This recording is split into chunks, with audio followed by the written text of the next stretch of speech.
আজ শরৎ পূর্ণিমা এবং দামোদর মাসের শেষ দিন, তাই মায়াপুরের রাধা মাধব সেজে উঠেছে এক আকর্ষণীয় রূপে।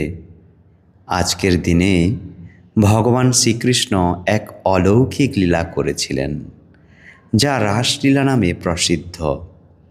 রাসলীলা কেবল নৃত্য নয়, এটি ভক্তি ও ঈশ্বর প্রেমের চূড়ান্ত প্রকাশ। এখানে গোপী ও কৃষ্ণের সম্পর্ক দেহগত নয়, আধ্যাত্মিক, চিন্ময়। গোপীরা ভক্ত আত্মার প্রতীক, অর্থাৎ যারা সমস্ত সংসার ত্যাগ করে শুধু কৃষ্ণের প্রেমে নিজেকে আত্মসমর্পণ করেছেন। আর কৃষ্ণ হলেন পরমাত্মা, যিনি সবার হৃদয়ে বিরাজমান।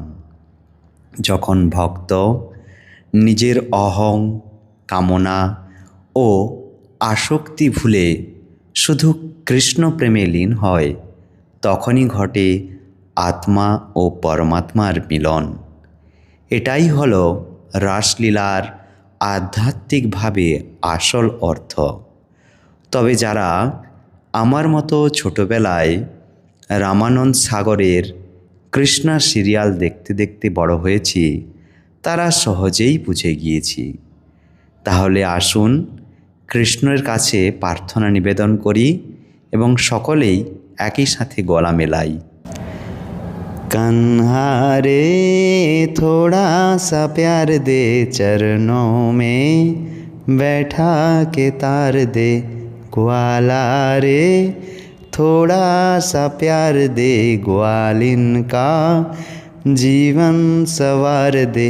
आत्मा परमात्मा को मिलन का मधुमास है, यही महारास है, यही महारास है।